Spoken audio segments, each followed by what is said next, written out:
Welcome to the Stronger Than Your Boyfriend podcast, a podcast for anyone into fitness. Especially for those of you who think, I'm too old to do that. We are Heather and Katie, owners of Barpath Fitness, here to help you sift through the bullshit and toxic misinformation that permeates the fitness industry. Today, we are going to talk about strength training for older adults. Yes.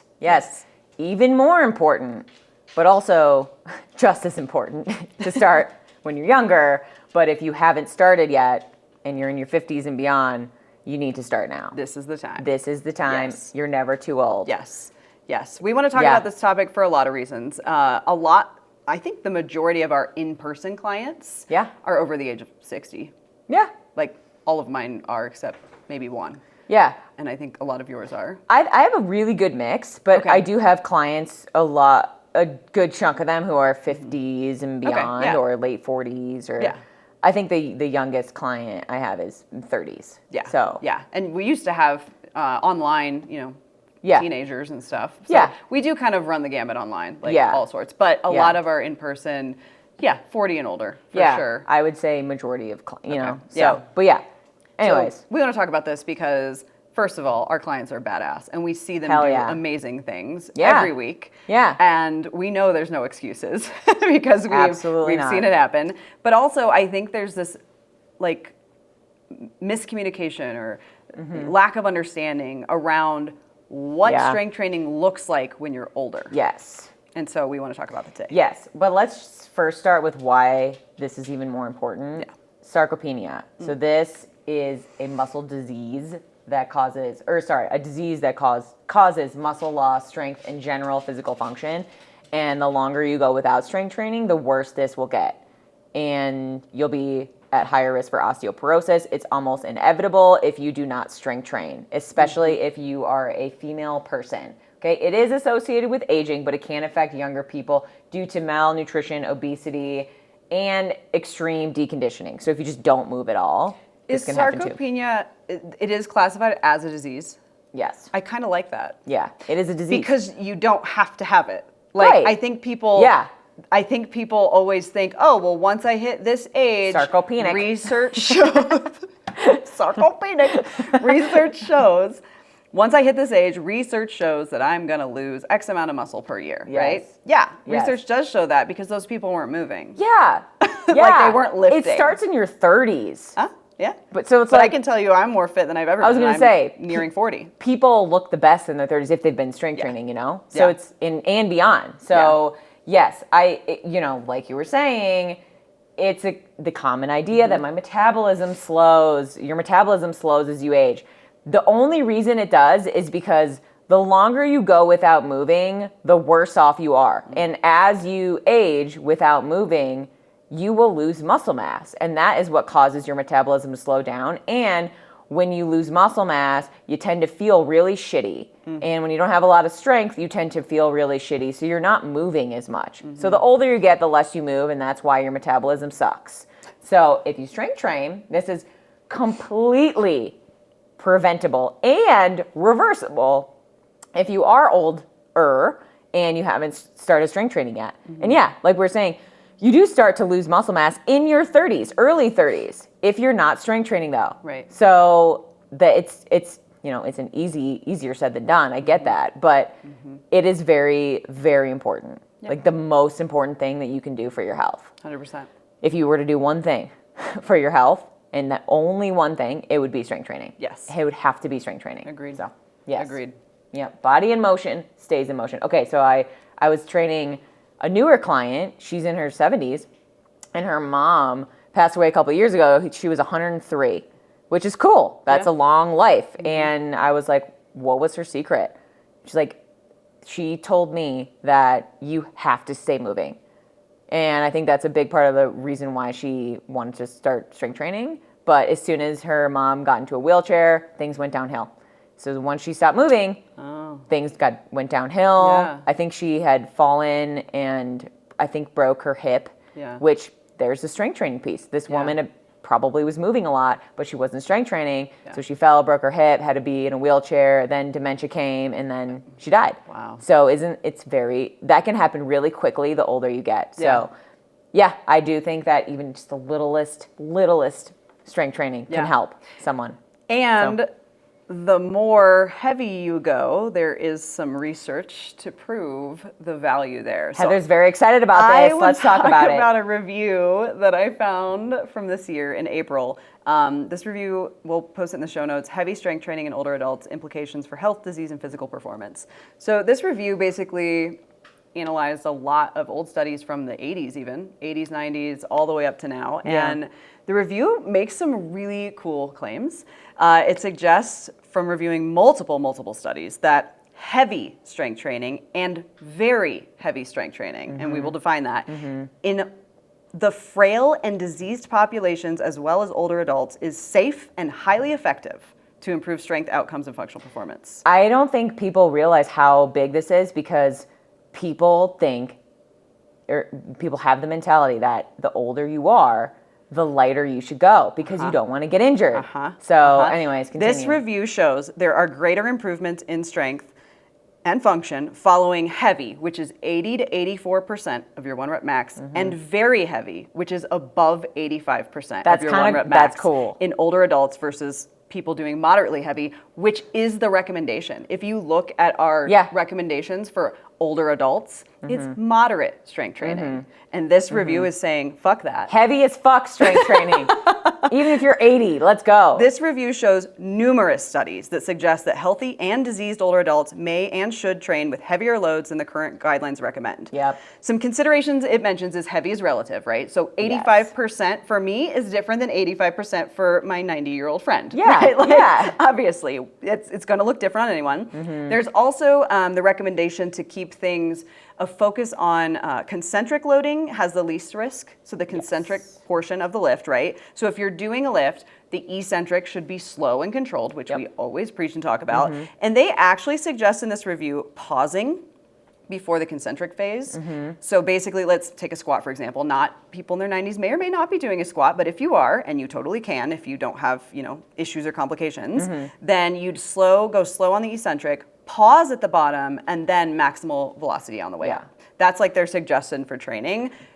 Because of the various research on, concentric being the safest, and if you can control it and pause a second before that max velocity. Well, it's just demonstrating the stability and control that you have over that weight. So that means it's going to be the safest way to lift it. Yeah. So, and they suggest in this review, it clearly states that very heavy strength training, 85% plus, few repetitions, and maximal intended velocity in the concentric phase is safe and feasible in very frail patient populations. They include osteoporosis, osteopenia, people who have recently had hip fracture surgery, cancer patients, and stroke survivors are all mentioned in this review to train at very heavy loads for less than 5 reps. Okay, Barb, I'm coming for you.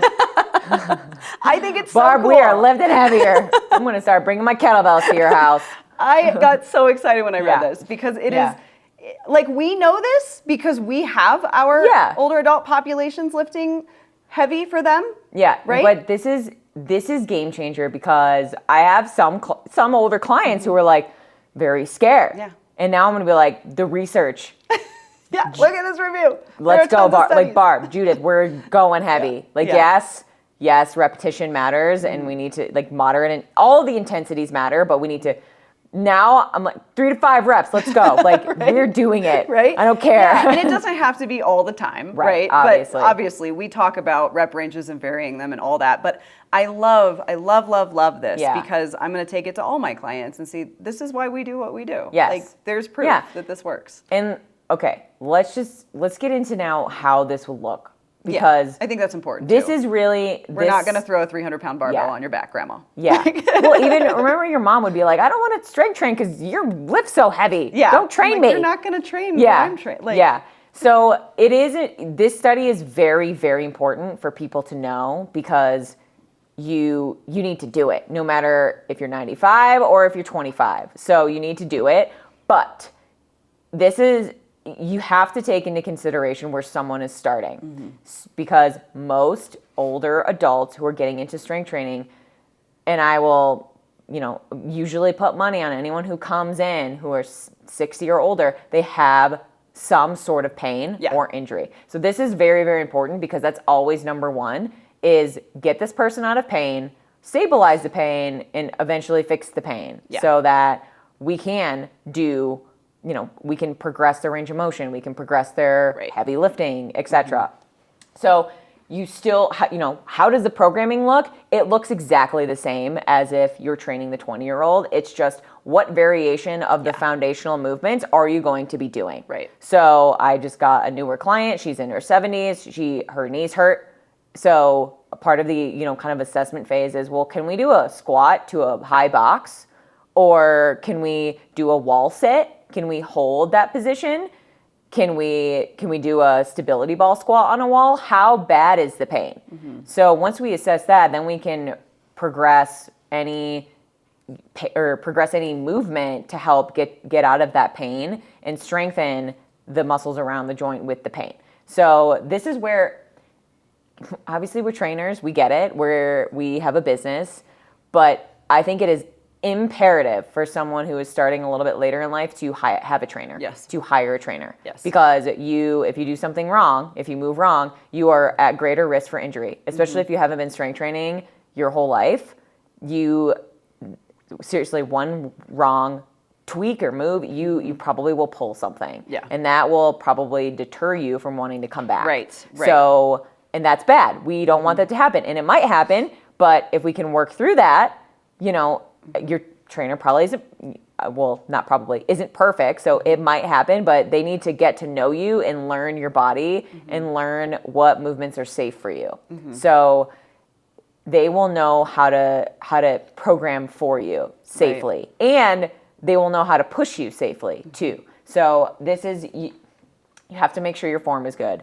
And you have to build up any weaknesses or limitations because you definitely have some. Yeah, I know. I think that's key to mention is I'm not saying, hey, you haven't been in a gym in 10 years. Go jump in and put a, 85% of your last 1 rep max on top of your back. No, we're saying build up over time. But once you have, once you get through the acclimation phase, which everyone should have when they start weightlifting, right? You have to acclimate to the new stimulus, you have to get the neurological connections going, all of that stuff, learn the movements safely.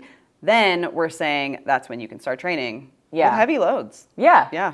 I do think so. In the study it mentioned concentric loading. I think isometrics are just as important to focus on. Eccentric loading is important. You obviously have to have an eccentric portion of the lift to have a concentric. But I do think you can even start someone with just isometrics. So you're just, for an older person who's really deconditioned, you're just holding the top of a push-up, which is essentially a tall plank. You're just doing a stability ball squat. You're just holding like a wall or a wall sit. Or, you're just hinging and holding that movement. And also it kind of helps solidify the movement pattern too, or the end range and what you're going for. And it's, when you're performing an isometric contraction, you won't get sore. You're just building strength. Right. You're building a lot of strength in that. It's hard. It sucks because you're just sitting there holding it, but it's very safe. Yeah. It's one of the safer ways to start. And I think if you explain this to clients, or if people just listen to this and know this, it can get you. You might feel better about getting in the door, or just doing something and just holding something, because you can get a lot stronger from doing that. I wouldn't make it your entire program, just isometrics, but I think throwing a lot of isometric movements in your program is really, really beneficial. For people who are, really fitness enthusiasts too, because how many people do you know that have isometric movements in their program? Like, have you ever done an isometric split squat? I have, but that's because I do a lot of yoga, and therefore I know I need to do it. It's, a lot of the online clients that I coach don't go to a gym, so they're limited with their dumbbells. And I have one guy, Ben. Hi, his dumbbells only go up to like 52 pounds or something. Okay. So I'm like, okay, well, 52 is random. Yeah, it's like 52 and a half or something. It's really random. Okay. So, you have to think like, okay, well, what are we going to do to make this harder? Weighted isometric split squat holds are terrible. That sounds terrible. For 30 seconds on each side or something like that. So that's just, for the younger people training, I think it's a really beneficial protocol to add in. At least if you haven't been doing it, because it's novel too. So you can build a lot of strength that way. I work a lot on stability with my older clients too, specifically anti-rotation. We do a ton of that, right? But I mean, I do that with my younger clients too. Right. It's important for everyone. Everything that's important for the younger clients is important for the older clients, right? It's just a little bit more important, I feel like. It's more important, and it just is, the older adult that's getting into strength training isn't recommended to find a program, like do our Stronger program. Find a program on the internet and just do it, because you're probably not just going to jump into barbell back squats. You're not going to jump into single leg deadlifts or something like that. You need to work up to that, and you need to find which variation works best for you, and then how to progress those within whatever mesocycle you're training. Yeah. Because nothing should be different. That's why it's a good conversation to have. It's not necessarily a super long one, because it's the same. Your volume and intensity, we just found out it needs to be high, but you might have to do less days because you might not recover as much. But I really do think that no matter what age, if you're eating enough protein, you're fueling your body, and you're eating whole, natural, healthy foods, I think that you will recover pretty well. And if you're sleeping too. So all of the advice that we preach applies to everyone at any age. And it will probably show even more drastic results for the older person. Yeah. So the older you are. Yeah. You know what I mean? If you go into that review, there's some interesting numbers about the amount of strength that you can gain in just like a few weeks, and how it like compounds when you're older. And there's a claim about how one of the studies talks about if you just strength train for a few weeks, like if you used to train and you stop, and then you're older and you strength train for a few weeks, the compounding effect of like, I think it said like 2.5% strength improvements. I don't remember if it's per session or per week, but it was astronomical amount. Basically, in a couple weeks, you can be like just as strong relatively as like someone younger. Is what it's saying. Absolutely. So it's pretty cool. So go read it, because I mean, there's a lot of studies in it, so that I kind of picked through some of them, but but it's pretty cool. But I think there are always going to be safety considerations, right? Like you mentioned. I think the main thing is a lot of folks who have lived longer have had more injuries, have had surgeries, so there's considerations. They've been sitting longer. They've been sitting longer, yes. So there's a lot of considerations. We're not saying don't take these considerations into account. Right. That has to be first and foremost. Right. In order to make sure the movement variation is safe. Yeah. But then go hard. Go hard. And it doesn't necessarily mean you have to be barbell back squatting as an 85-year-old. No. But, I have a client, she's in her 70s, and we just do bands, body weight and bands. Yeah. And she has, I think, reversed some osteoporosis in one of her hips. Yeah. And I'm just, it kind of goes to the other end of the spectrum of, we don't lift super heavy, but we do strength train, and it is important, but but relatively we're going heavy. I'm bringing some kettlebells over. Get ready. Relatively, depending on the speed that she's using the bands, it could be heavy. But also, we started with doing squats where she's holding on to her banister because they go to her house, and she's getting full depth. But now we've gotten to the point where she's doing a low box squat without any holding on to anything, except she holds on to my arm as she's trying to get back up, and that's really hard for her. Yeah. So that is kind of relative to the intensity that we're talking about. Right. This is progressing that squat that we were doing. Yep. She could do like 30 reps of the squats where she's holding on. Right. Whereas at first we could barely do 10. Yeah. But now we need to progress it, and she can only do like 8 of those max. And I can tell when she's pulling up on me really hard, and I know, okay, well, we need to stop it here so we can get her to use her own body weight. Yep. You know what I mean? But that's the intensity. That is the intensity. That is the heavy load. Right, and that's what I wanted to illustrate. Yeah. Is that we're not loading barbells for 85-year-olds if they can't. If they can, that's cool. You probably have seen those stories of like the 85-year-old bodybuilder who are badass. That's great too. But if you're 85 and you're just starting, you probably don't want to go to a gym. You probably don't want to deal with that shit. So have a trainer come to your house. Yeah. Like me, or I do that a lot with people, and that is perfectly fine for them. Once a week, but you can still get stronger doing once a week. Yeah. And it's the intensity piece. Yeah. We're not saying this is the amount of weight you need to lift. We're saying this is the intensity it needs to feel relative to you. Yes. So we talked about this in the previous podcast. We talked about using RPE or reps in reserve. Right. An 8 out of 10, 80%. That's what we're talking about. And I'm not going to sit there and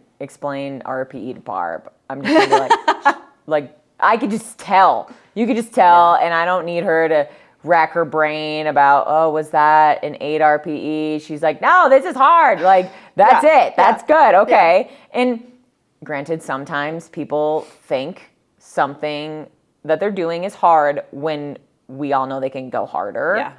So you have to be the expert there and kind of judge that. But yes, you're there to push them and to just kind of be that guide for them. Yeah. And it's something that you learn as a trainer too along the way. What is heavy for this person? Yep. And you learn how they move.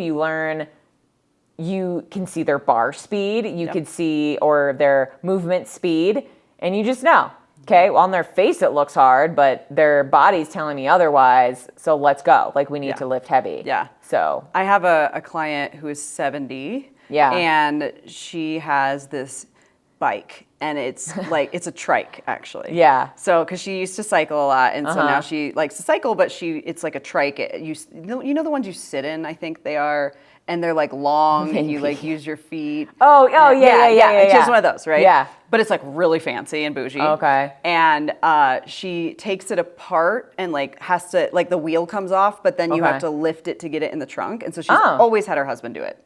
Always had her husband do it. Classic. Until a couple weeks ago. All right. She was like, I got this, because he was like doing something else, and she said it was the easiest thing. That's my Lifted it and put it favorite. right in her trunk, and then she gave me a hug when she got to the session. That's so cute. Oh, that makes me really happy. That shit is so much more exciting to me than, I hit 19% body fat. Yeah, right. No.